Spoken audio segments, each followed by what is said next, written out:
오늘 말씀은 지난 수요일에 이어서 에스겔 14장, 15장의 말씀 이어서 또 배우도록 하겠습니다. 에스겔 14장과 15장의 말씀입니다.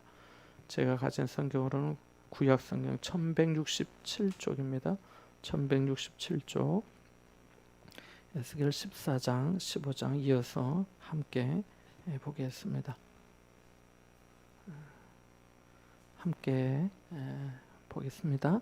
이스라엘 장로 두어 사람이 나와 내 앞에 앉으니 여호와의 말씀이 내게 임하여 이르시되 인자야, 이 사람들이 자기 우상을 마음에 들이며 자기 죄악의 걸림돌을 자기 앞에 두었으니 그들이 내게 묻기를 내가 조국민들 용납하랴. 그런즉 너는 그들에게 말하여 이르라. 나 주 여호와가 말하노라. 이스라엘 족속 중에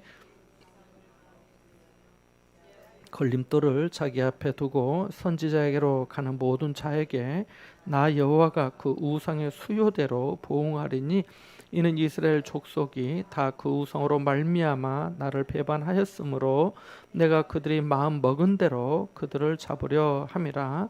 그런즉 너는 족속에게 이르기를 주 여호와의 말씀에 너희는 마음을 돌이켜 우상을 떠나고 얼굴을 돌려 모든가 가증한 것을 떠나라.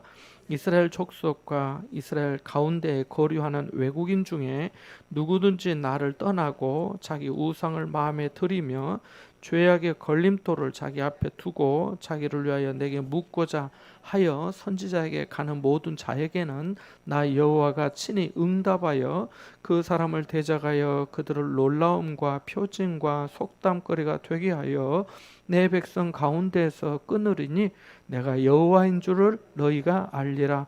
만일 선지자가 유혹을 받고 말을 하면 나 여호와가 그 선지자를 유혹을 받게 하였음이거니와 내가 손을 펴서 내 백성 이스라엘 가운데에서 그를 멸할 것이라. 선지자의 죄악과 그에게 묻는 자의 죄악이 같은즉 각각 자기의 죄악을 담당하리니 이는 이스라엘 족속이 다시는 미혹되어 나를 떠나지 아니하게 하며 다시는 모든 죄로 스스로 더럽히지 아니하게 하여 그들을 내 백성으로 삼고 나는 그들의 하나님이 되려 함이라. 주 여호와의 말씀이니라. 여호와의 말씀이 또 내게 임하여 이르시되 인자야, 가령 어떤 나라가 불법을 행하여 내게 범죄함으로 내가 손을 그 위에 펴서 그 의지하는 양식을 끊어 기근을 내려 사람과 짐승을 그 나라에서 끊는다 하자. 비록 노아, 다니엘, 욥 이 세 사람이 거기에 있을지라도 그들은 자기의 공의로 자기의 생명만 건지리라. 나 주 여호와의 말이니라. 가령 내가 사나운 짐승을 그 땅에 다니게 하여 그 땅을 황폐하게 하여 사람이 그 짐승 때문에 능히 다니지 못하게 한다 하자. 비록 이 세 사람이 거기에 있을지라도 나의 삶을 두고 맹세하노니 자녀는 건지지 못하고 자기만 건지겠고 그 땅은 황폐하리라. 주 여호와의 말씀이니라. 가령 내가 칼이 그 땅에 임하게 하고 명령하기를 가라 그 땅에 돌아다니라 하고 내가 사람과 짐승을 거기에서 끊는다 하자. 비록 이 세 사람이 거기에 있을지라도 나의 삶을 두고 맹세하노니 그들도 자녀는 건지지 못하고 자기만 건지리라. 나 주 여호와의 말이니라. 가령 내가 그 땅에 전염병을 내려 죽임으로 내 분노를 그 위에 쏟아 사람과 짐승을 거기에서 끊는다 하자. 비록 노아, 다니엘, 욥이 거기에 있을지라도 나의 삶을 두고 맹세하노니 그들도 자녀는 건지지 못하고 자기의 공의로 자기의 생명만 건지리라. 주 여호와의 말씀이니라. 주 여호와께서 이같이 이르시되 내가 나의 네 가지 중한 벌 곧 칼과 기근과 사나운 짐승과 전염병을 예루살렘에 함께 내려 사람과 짐승을 그 중에서 끊으리니 그 해가 더욱 심하지 아니하겠느냐. 그러나 그 가운데 피하는 자가 남아 있어 끌려 나오리니 곧 자녀들이라 그들이 너희에게로 나오리니 너희가 그 행동과 소행을 보면 내가 예루살렘에 내린 재앙 곧 그 내린 모든 일에 대하여 너희가 위로를 받을 것이라. 너희가 그 행동과 소행을 볼 때에 그들에 의해 위로를 받고 내가 예루살렘에서 행한 모든 일이 이유 없이 한 것이 아닌 줄을 알리라. 주 여호와의 말씀이니라. 여호와의 말씀이 내게 임하여 이르시되 인자야 포도나무가 모든 나무보다 나은 것이 무엇이랴. 숲속의 여러 나무 가운데 있는 그 포도나무 가지가 나은 것이 무엇이랴. 그 나무를 가지고 무엇을 제조할 수 있겠느냐. 무슨 그릇을 걸 못을 만들 수 있겠느냐. 불에 던질 땔감이 될 뿐이라. 불이 그 두 끝을 사르고 그 가운데에도 태웠으면 제조에 무슨 소용이 있겠느냐. 그것이 온전할 때에도 아무 제조에 합당하지 아니하였거든.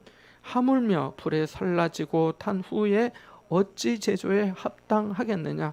그러므로 주 여호와께서 이같이 말씀하셨느니라. 내가 숲을 가운데 있는 포도나무를 불에 던질 땔감이 되게 한 것 같이 내가 예루살렘 주민도 그같이 할지라. 내가 그들을 대적한즉 그들이 그 불에서 나와도 불이 그들을 사르리니 내가 그들을 대적할 때 내가 여호와인 줄 너희가 알리라. 내가 그 땅을 황폐하게 하리니 이는 그들이 범법함이니라.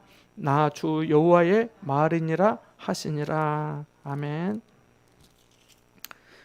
전에 또 말씀드린 것처럼 몇 구절 이렇게 좀 표시를 하면 좋을 것 같습니다. 먼저 14장의 3절 그리고 또 6절 말씀 동그라미를 하셔도 되고 밑줄을 그으셔도 되고요. 그리고 14장의 10절과 11절 그리고 14절 그리고 14장 22절 23절 15장에서는 2절 3절 5절 7절 이렇게 14장 3절과 6절 그리고 10절 11절 14절 22절 23절 15장에서는 2절 3절 5절 7절 그렇게 표시를 하면 좋을 것 같습니다. 중요한 구절이거든요. 오늘 말씀해 보니까 14장 1절 장로 두어 사람이 에스겔 앞에 왔다 이렇게 말하고 있습니다. 왜 왔을까요? 에스겔에게 이제 하나님의 말씀, 하나님의 신탁, 하나님의 어떤 뜻이 있는지 묻기 위해서 이제 찾아온 거죠. 근데 하나님께서 그때 말씀을 하시는 거죠. 이 사람들이 이제 찾아왔는데 그 순간 하나님께서 말씀하시는데 그러니까 1절부터 14장 1절부터 8절 사이에 보면 내용이 한 묶음이다 이렇게 볼 수가 있겠습니다. 우리 3절 말씀 한번 읽어볼까요? 3절 말씀 같이 보겠습니다. 함께 봅니다. 시작. 인자야 이 사람들이 자기 우상을 마음에 들이며 죄악의 걸림돌을 자기 앞에 두었으니 그들이 내게 묻기를 내가 조금인들 용납하랴. 아멘. 그들이 내게 묻기를 조금인들 용납하랴라고 말씀하신 걸로 봐서 용납할 수 없다라고 하는 말씀이죠. 왜 그렇습니까? 여기 말씀해 보니까 이 사람들의 자기 우상을 마음에 들이고 또 죄악의 걸림돌을 자기 앞에 둔 사람들이기 때문에 용납할 수 없다라고 말씀하십니다. 그래서 용납할 수 없고 오히려 4절 말씀해 보면 그 우상의 수요대로 보응하겠다라고 말씀하십니다. 그리고 4절 말씀에도 보면 그 우상을 마음에 들이며 죄악의 걸림돌을 자기 앞에 두었다라고 또 말씀하십니다. 그리고 또 7절 말씀에도 보면 동일한 표현이 또 나옵니다. 그래서 3절과 4절과 7절 말씀에 보면은 이 장로들이 장로라 하면 이스라엘의 지도자요 하나님을 알만한 사람인데도 불구하고 이들이 자기 우상을 마음에 들이고 죄악의 걸림돌을 자기 앞에 두었다라고 말씀하죠. 그러니까 하나님은 알고 계시는 거죠. 그러나 겉으로 보기에는 장로가 아무 문제 없어 보이고 하나님께 묻고 물으러 왔고 또 하나님의 뜻을 찾으러 왔기 때문에 보기에는 얼마나 좋습니까? 그러나 하나님께서 심령을 감찰하시고 중심을 아시는 분이시기 때문에 이렇게 예수겔에게 말씀하신 것이죠. 그래서 그들의 어떤 수요대로, 우상의 수요대로, 그러니까 우상의 수요라는 것은 그들이 그 자기 우상, 이 자기 우상이라는 표현이 상당히 의미가 있는데 사실은 다 자기 우상이 있는 거예요. 자기 우상. 자기가 우상인 사람도 있고 그리고 또 자기만의 우상을 둔 사람들도 있고 그런 거죠. 가장 큰 우상은 사실은 자기 우상이죠. 자기. 다 용납하지만 내 자존심이 상했다. 내가 어땠다 하면은 자 그때는 견디지를 못하고 내가 주인이니까 하나님의 말씀에 순종과 굴복이 안 되는 거지요. 그래서 하나님께서 이제 보응하시겠는데 8절 말씀에 보니까 놀라움과 표징과 속담거리가 되게 하고 또 백성에서 끊을 것이다 라고 말씀합니다. 왜요? 그 우상으로 말미암아 5절 말씀에 보니까 하나님 우상으로 말미암아 나를 배반하였기 때문이라고 분명히 말씀합니다. 자, 그럼 어떻게 해야 하겠는가? 6절 말씀 한번 읽어보겠습니다. 같이 봅니다. 그런즉 너는 이스라엘 족속에게 이르기를 주 여호와의 말씀에 너희는 마음을 돌이켜 우상을 떠나고 얼굴을 돌려 모든 가증한 것을 떠나라. 아멘. 그러니까 마음을 돌이키는 거죠. 마음을 돌이키는 것이 매우 중요한 거죠. 지금 자기 우상을 마음에 들였는데 이러한 것들을 내려놓고 버리고 돌이켜야 되는 거죠. 그래서 얼굴을 돌려서 하나님 앞에 돌이키라고 하는 말씀이죠. 그래서 모든 가증한 것에서 떠나라고 그것이 살 길이라 라고 말씀합니다. 자, 9절에서 10절 사이의 말씀에 보면 또 이렇게 말씀합니다. 선지자가 유혹을 받고 말을 하면은 하나님이 그 유혹을 받게 하신다라고 말씀합니다. 근데 9절 말씀 한번 읽어볼까요? 같이 봅니다. 시작. 만일 선지자가 유혹을 받고 말을 하면 나 여호와가 그 선지자를 유혹을 받게 하였음이거니와 내가 손을 펴서 내 백성 이스라엘 가운데서 그를 멸할 것이라. 아멘. 10절과 11절도 한 번 더 읽어볼까요? 선지자의 죄악과 그에게 묻는 자의 죄악이 같은즉 각각 자기의 죄악을 담당하리니 이는 이스라엘 족속이 다시는 미혹되어 나를 떠나지 아니하게 하며 다시는 모든 죄로 스스로 더럽히지 아니하게 하여 그들을 내 백성으로 삼고 나는 그들의 하나님이 되려 함이라 주 여호와의 말씀이니라. 아멘. 이 9절 말씀 보면 하나님께서 선지자가 유혹을 받도록 이렇게 의도하시고 주장하시는 것처럼 사실은 우리 성경에는 그렇게 읽혀지기가 쉬운데요. 세번역 성경에는 이 말씀이 9절 말씀이 이렇게 되어 있습니다. 한번 경청해 보십시오. 그런데 예언자가 만약 꾀임에 빠져 어떤 말을 선포하면 나 주가 친히 그 예언자를 꾀임에 빠지도록 버려둘 것이다. 내가 내 손을 그에게 뻗쳐 그를 내 백성 이스라엘 가운데에서 멸망시키겠다라고 말씀합니다. 그러니까 예언자가 만약 꾀임에 빠져 어떤 말을 선포하면 이거 무슨 게임에 빠졌냐? 그래서 주석가들이나 성경학자들은 그들이 사람들이 찾아와서 그 사람들의 어떤 욕망과 욕심을 담아서 묻는 거죠.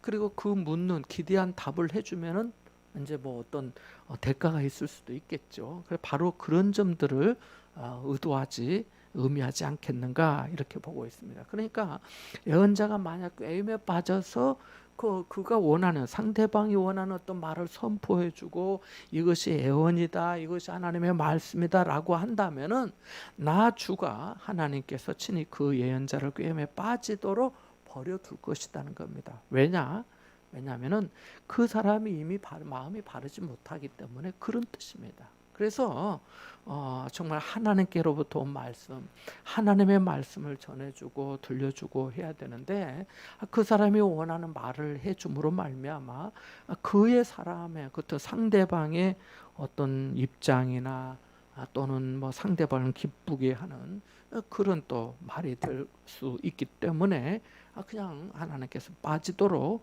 버려둘 것이다 라고. 왜냐하면 그도 같은 죄를 짓는 사람이기 때문에 그러한 거죠. 그래서 10절에 선지자의 죄악과 그에게 묻는 자의 죄악이 같은즉 각각 자기의 죄악을 담당할 것이다 라고 말씀하고 있는 것입니다. 그래서 이렇게 하여서 다시는 하나님이 미혹되어 이스라엘 백성들이 미혹되어 하나님을 떠나지 않도록 하고 또 모든 죄로 스스로 더럽히지 아니하게 하여서 이스라엘을 하나님의 백성으로 삼고 또 하나님은 그들의 하나님이 되려 하신다라고 11절에 말씀합니다. 그리고 12절에서 20절 사이에 보면은 범죄한 나라에 대해 양식을 끊는 얘기가 나옵니다.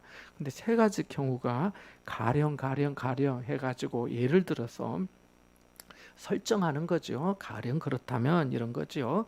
그래서 13절에 보니까 인자야 가령, 그래서 끝에 가면은 양식을 끊어 기근을 내려 사람과 짐승을 그 나라에서 끊는다 하자라고 해서 13절에 가령이 나오고 15절에도 또 나오죠. 가령 내가 사나운 짐승을 그 땅에 다니게 하여서 그 땅을 황폐하게 하여서 사람과 짐승도 등이 못 다니게 한다고 하면은 이런 뜻이고, 17절 말씀에도 보면은 내가 칼이 그 땅이 가령 내가 칼이 그 땅에 임하게 하고 명령하여서 가라 그 땅에 돌아다니라 내가 해서 사람과 짐승을 거기서 끊는다 하자, 이렇게 세 가지 경우를 가령으로 설정해서 말씀하십니다. 자, 그런 이 세 가지 경우가 한 가지만 해도 너무 어마어마한 심판과 재앙이지 않겠습니까?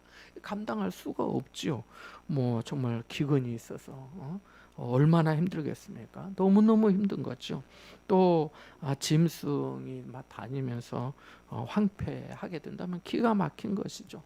며칠 전에 부산 해운대에 멧돼지 7마리가 나타났다고 조심하라고 재난 문자가 왔습니다. 멧돼지가 나타날 때는요, 멧돼지 시력이 안 좋대요. 그래서 막 움직이고 하는 것보다 조용히 보면서 살살 움직이든지 가만히 있으면 그냥 지나간대요. 그래서 저기 서생이나 멀리 사신 분들 이 일광산도 마찬가지, 이쪽 주변도 조심하죠. 혹시 멧돼지 나타나면. 그래서 그렇다고 합니다. 다 이거 하나만 해도 그런 거예요. 근데 한번 보실래요? 21절 말씀해 보니까 이렇게 말씀합니다. 주 여호와께서 이같이 말씀하시되 내가 나의 네 가지 중한 벌, 곧 칼과 기근과 또 19절에도 가령해서 전염병이 나오는데요. 이 네 가지를 함께 예루살렘에 내리겠다. 하나만 해도 인다. 칼, 전염병, 기근, 짐승. 그렇게 다 황폐하게 되는 거죠. 그래서 가령해서 네 가지 경우를 설정해서 말씀하시는데 거기에 또 네 번 등장하는 인물들이 있습니다. 바로 14절의 말씀과 또 16절, 18절, 20절 말씀인데요. 내용은 다 똑같습니다. 그래서 14절만 한번 읽어보겠습니다. 같이 봅니다. 시작. 비록 노아, 다니엘, 욥 이 세 사람이 거기에 있을지라도 그들은 자기의 공의로 자기의 생명만 건지리라. 나 주 여호와의 말이니라. 아멘. 그래서 16절에도 그러하고 18절에도 그러하고 20절에도 동일한 내용의 말씀이 있습니다. 자, 그래서 그렇게 말씀하시죠. 자, 이런 어떤 재난과 환난과 심판과 전염병이 있을 때 얼마나 어렵겠어. 근데 노아와 다니엘과 욥 이 세 사람이 거기에 있다고 해도 그 사람들은 자기 공의로 자기의 생명을 건지겠지만은 자기 자식은 못 건질 것이다. 그러니까 각자의 죄로 말미암아 죄값을 담당하게 될 것이다 라고 하는 말씀입니다. 노아가 어떤 사람입니까? 우리가 잘 아는 바와 같이 창세기 6장에 노아는 하나님께 은혜를 입은 자라고 했잖아요. 하나님의 입은 자예요. 은혜를 입은 사람이에요. 다니엘 또한 마찬가지 아니겠습니까? 하나님의 영에 감동된 사람이요, 신실한 사람이요, 기도하는 사람이잖아요. 뭐 그 외에도 설명이 많습니다만 그렇습니다. 욥도 마찬가지예요. 하나님이 사탄에게 칭찬한 사람이야. 네가 내 종 욥을 보았냐? 라고 하실 정도였으니까. 그는 매사에 거룩함을 추구한 의인이었습니다. 그런데도 불구하고 노아와 다니엘과 욥 이 세 사람이 거기에 있다고 해도 모두 다 자기의 행위대로 심판받을 것이라는 겁니다. 아버지가 포도주를 마셨으면 아버지만 취하는 것이지 아들까지 취하지 않는 것처럼 나는 내가 거룩하다고 해서 내 자식도 거룩하고 그런 건 아니라는 거죠. 각각의 다 심판을 받는다는 거죠. 요즘도 어쩌다 그런 말이 있는지 모르겠습니다만 예전에 나는 집사람 치맛자락 잡고 나중에 천국 갈란다고 그런 사람들이 어쩌다 있었어요.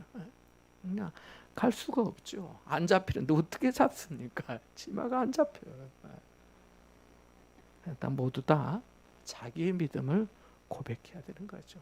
그래서 누구든지 그리스도를 믿는 자마다 구원을 얻게 되는 줄로 믿습니다. 월요일 날 이렇게 원자력 병원에 환자 한 분 이렇게 이제 예수 그리스도를 영접을 좀 도와주면 좋겠다고 해가지고 제가 한 11시쯤에 병원에 갔어요. 그래서 7층에 가가지고 이제 한쪽 한켠에 가서 그 환자분하고 또 요양보호사분이 또 마치 어디 교회 권사님이라 하더라고요. 그분하고 또 이제 그 목사 나한테 연락을 해주신 그 주일날 만난 환자분 같이 이제 만나가지고 이게 제가 복음을 전하고 또 예수 그리스도를 믿으시겠습니까? 그래서 영접한다는 것은 나 예수 그리스도를 믿고 의지하기로 결심하고 결정하는 겁니다. 이렇게 이제 말씀을 드리고 제가 이제 영접 기도 할 테니까 따라서 해보시겠습니까? 이분이 시한부 판정을 받으신 거예요. 예. 많이 암도 전이 되고 퍼지고 해가지고 더 이상 이제 어떤 특별히 좀 치료가 잘 되지 않을 것 같다고 병원에서 얘기를 했다고 하더라고요. 그래서 근데 망향사신대 남창 지났어. 그래가지고 이제 같이 기도하고 또 연락해봐가지고 토요일이든 주일이든 또 병상 세례 잠깐 이렇게 또 좀 부탁을 또 해서 그렇게 좀 도와드리려고 하는데요. 마찬가지죠. 누구든지 예수 그리스도를 자기가 믿고 제가 그분에게 그랬어요. 좀 따라서 하실 수 있겠어요? 혹시 이제 속으로 하셔도 되는데 하실 수 있으면 더 좋아요. 왜냐하면 성경에도 사람이 마음으로 믿어 의에 이르고 입으로 시인하여 구원에 이른다고 했거든요. 그리고 또 얘기를 했죠. 이렇게 우리가 서로 얘기할 때도 사람이 말을 안 하면 상대방이 무슨 마음인지 무슨 속이 있는지 어찌합니까? 대화를 해야 말을 해야 알아듣는 것처럼 하나님도 그러신답니다. 내가 이제 그랬더니 하시더라고요. 하나님 저는 죄인입니다 하면서 이렇게 하여튼 주를 영접하게 되어서 얼마나 감사한지 몰라요. 그래서 오늘 바로 그런 말씀이에요. 아무리 노아가 있고 다니엘이 있고 욥이 있다 해도 안 된다는 겁니다. 자, 21절에서 23절 사이에 보면은 말씀드린 이 네 가지 중한벌이 함께 내려지게 되고 또 그래서 그 해가 더욱 심하게 될 거다고 21절 끝부분에 말씀합니다. 자, 그런데 남아서 끌려 나온 자녀들 그 심판의 와중에도 불구하고 끌려 나온 살아남은 자녀들이 있는데 자, 밑줄 좀 그어보라고 말씀을 드렸는데 22절 한번 읽어볼까요? 22절과 23절 같이 봅니다. 14장 그러나 그 가운데 피하는 자가 남아있어 끌려 나오리니 곧 자녀들이라 그들이 너희에게로 나오리니 너희가 그 행동과 소행을 보면 내가 예루살렘에 내린 재앙 곧 그 내린 모든 일에 대하여 너희가 위로를 받을 것이라 너희가 그 행동과 소행을 볼 때에 그들의 의해 위로를 받고 내가 예루살렘에서 행한 모든 일이 이유 없이 한 것이 아닌 줄을 알리라. 주 여호와의 말씀이니라. 아멘. 무슨 말씀인지 좀 이해가 되시겠어요? 자, 살아남은 자녀들이 있어요. 살아남은 자녀들 그 가운데서 피하는 자가 있어서 남은 자가 끌려 나오실 건데 바로 너희들의 자녀들이다. 그런데 그들이 너희에게로 나올 건데 너희가 그 행동과 소행을 보면은 내가 예루살렘에 내린 재앙 그 큰 내린 모든 일에 대해 너희가 위로를 받을 것이다. 위로를 아니 지금 죽다가 살아났으니까 자식이 살아나서 위로를 받는다? 너 그런 뜻이 아닌 거야. 오히려 너희의 자녀들이 하는 것을 너희가 그 행동과 소행을 보면 너희보다 더한 죄가 너무너무 많아서 그래서 23절에 그런 겁니다. 너희가 그 행동과 소행을 볼 때 그들에 의해 위로를 받고 내가 예루살렘에 행한 모든 일이 이유 없이 한 것이 아닌 줄 알 것이다. 내 자식들이지만은 진짜 하나님 앞에 너무도 나도 하나님 앞에 악을 행하고 이들의 죄악도 너무나 크구나. 우리가 받은 심판은 우리의 죄악에 비하면은 아무것도 아니구나. 이들이 하는 것 보니까 더 큰 심판을 받았어야 됐는데 하나님께서 은혜를 주셨구나 하면서 위로를 받을 것이다. 이런 의미인 것입니다. 그래서 우리가 받는 어떤 징계나 고난이나 시험이나 역경이나 환난이나 고통들은 다 어려운데 어쩌면 우리의 죄보다 다 가볍습니다. 굳이 따지자면. 그러니까 어려움을 당할 때 하나님을 원망하기보다는 먼저 하나님 자신을 하나님 앞에 늘 겸손히 돌아봐야겠습니다. 15장의 말씀은 짧은 구절이지만 아주 임팩트한 말씀이다. 이렇게 말씀드릴 수가 있습니다. 자, 여기 1절에서 3절 사이에 보니까 포도나무를 말씀하세요. 2절과 3절 한번 읽어볼까요? 같이 시작. 인자야 포도나무가 모든 나무보다 나은 것이 무엇이랴? 숲속의 여러 나무 가운데 있는 그 포도나무 가지가 나은 것이 무엇이랴? 그 나무를 가지고 무엇을 제조할 수 있겠느냐? 그것으로 무슨 그릇을 걸 무엇을 만들 수 있겠느냐? 아멘. 포도나무, 인자야 사람의 아들아, 포도나무가 모든 나무보다 나은 것이 무엇이냐? 숲속의 여러 나무 가운데 있는 그 포도나무 가지가 나은 것이 무엇이냐면서 두 번이나 묻고 계십니다. 포도나무가 있는데 숲속에 있는 모든 나무보다 나은 것이 뭐 있느냐? 나은 것이 있어요, 없어요? 포도나무 모르세요? 한 번도 본 적 없어요? 포도나무가 반듯해요? 꾸불꾸불해요? 그렇죠. 보시긴 했네요. 바로 그런 거예요. 포도나무가 소나무처럼 굵어요, 가늘어요? 그걸 어디 지붕에 이게 대들보인데 쓸 수 있을까요? 예루살렘 성전 만드는데 포도나무 들어갔어요? 안 써줘요. 왜냐? 못 쓰거든요. 그런 얘기를 하고 계신 거예요. 모든 숲속의 여러 나무 가운데 있는 그 포도나무 가지가, 포도나무도 그렇고 그 가지도 별 볼품이 없다는 거예요. 무가치하다는 거예요. 무슨 그릇을 걸 못도 만들 수 없다는 거예요. 그러면서 물으시는 거죠. 생각해 보라는 거죠. 자, 4절 5절에서 불에 던질 땔감이 될 뿐이다. 불쏘시기밖에 안 된다는 겁니다. 자, 그런데 또 재미있는 것은 그 나무가, 그 가지가 불에 탔으면 제조에 무슨 소용이 있겠는가? 어디 쓸 데도 없지만은 정말 불에 그을렸다거나 또 탔다면은 쓸 데 있을까요, 없을까요? 더 못 쓰죠. 온전할 때도 제조에 합당하지가 않은데 하물며 불에 살라지고 탄 후에는 어찌 제조에 합당하겠느냐고 반문하십니다. 아무 짝에 쓸 데가 없다는 것입니다. 5절 한번 읽어봅니다. 시작. 그것이 온전할 때에도 아무 제조에 합당하지 아니하였거든 하물며 불에 살라지고 탄 후에 어찌 제조에 합당하겠느냐라고 물으십니다. 6절과 8절에도 보면은 6절에서 8절 사이에 보면 하나님의 숲풀 가운데 있는 포도나무를 땔감같이 되게 한 것 같이 예루살렘 주민에게도 그같이 할 것이라는 거예요. 하나님이 그들을 대적한즉 그들이 불에서 나와도 불이 그들을 살을 것이라고 말씀합니다. 그때에서야 하나님을 알게 될 것이다 라고 말씀합니다. 그래서 이렇게 말씀합니다. 우리 7절 말씀 한번 읽어보겠습니다. 7절과 8절입니다. 15장.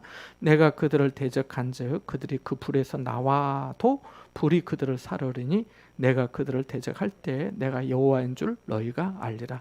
내가 그 땅을 황폐하게 하리니 이는 그들이 범법함이니라. 나 주 여호와의 말이니라 하라 하시니라. 아멘.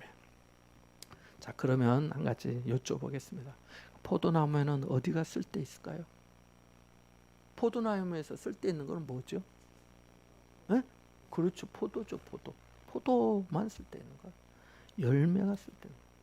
포도나무, 그 볼품없는 포도나무에서 열매조차 없다면, 그 맛있는 포도가 없다면, 그걸로 포도주도 만들지 못하는 것이라고 한다면 아무 쓸데가 없는 거예요. 아무 쓸데가 없는 거예요.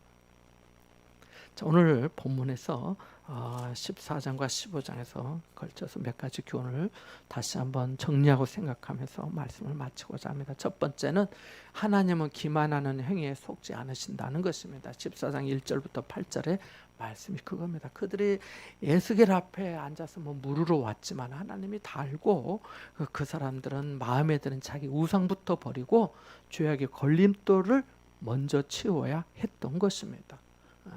그들은 뻔뻔하게도 마음의 욕망과 악한 습관을 고집하면서 하나님의 뜻을 구하러 나왔기 때문입니다.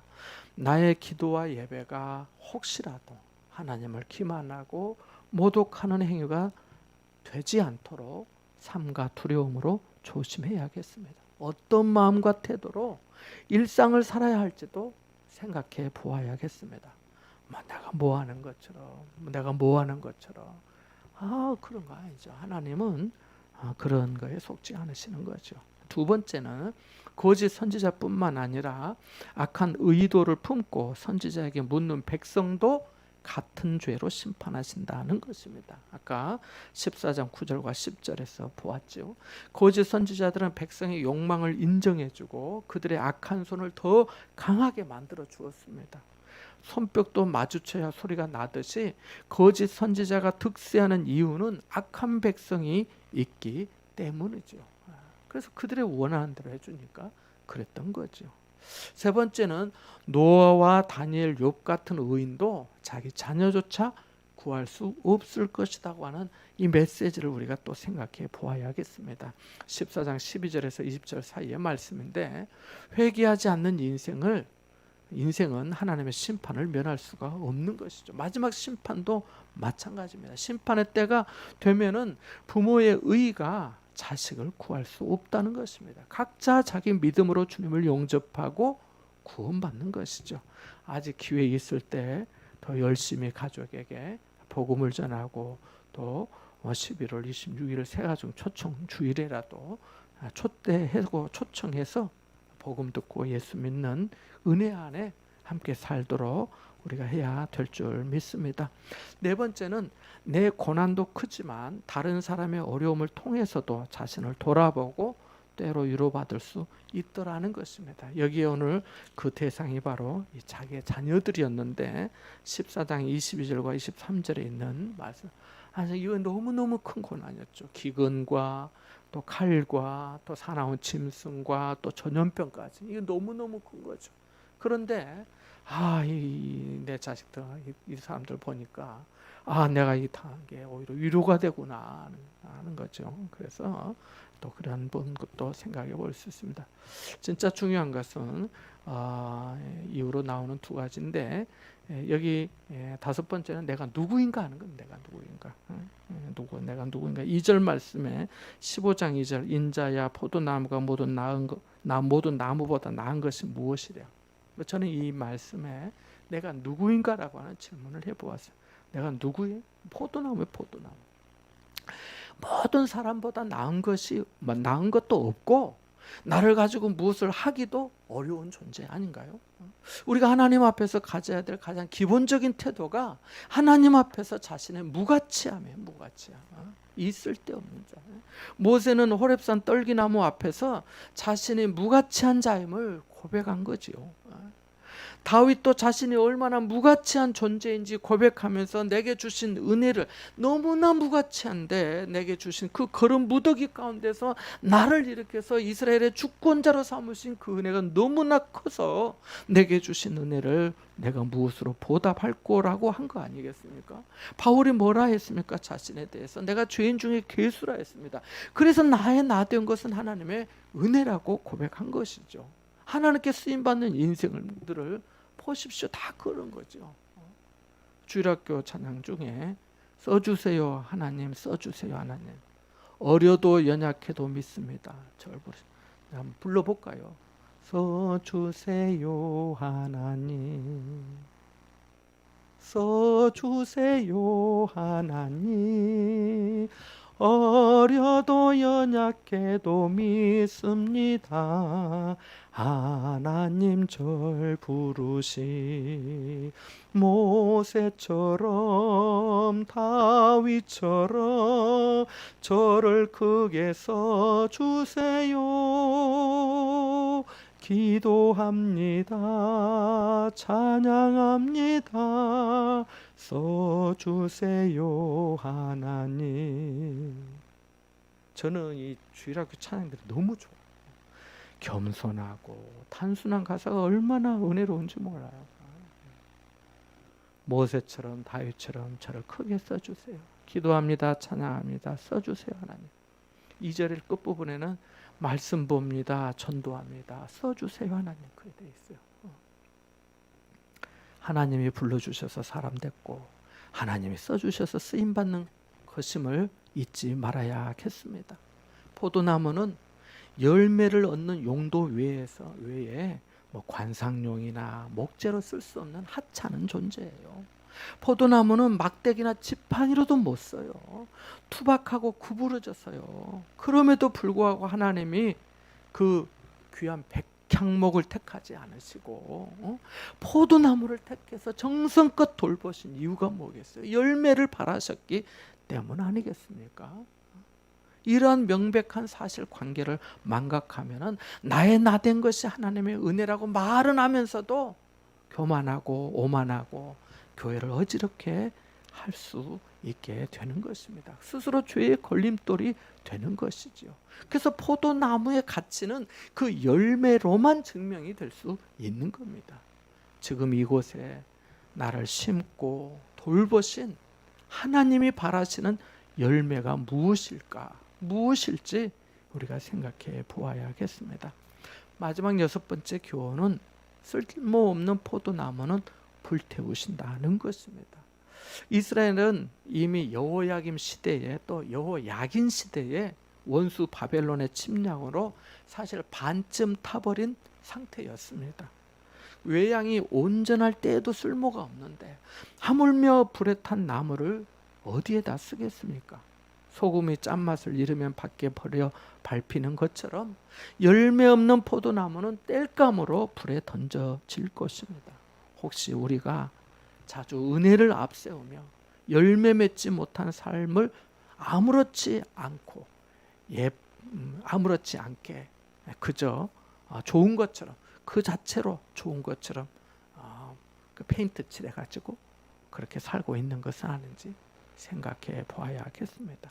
열매 없이 만날 은혜에 감사하다고만 한다면은 하나님이 기뻐하지 않으시겠죠. 하나님은 항상 열매를 원하시고 기다리시고 찾으시기 때문입니다.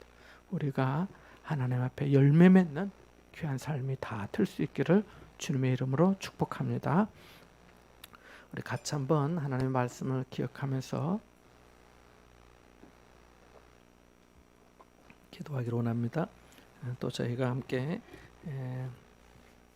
돕고 또 이렇게 함께하는 우리 또 선교사님들 또 하나님께 함께 해주시도록 우리 같이 한번 함께 말씀을 기억하면서 우리 함께 기도하겠습니다. 기도합니다.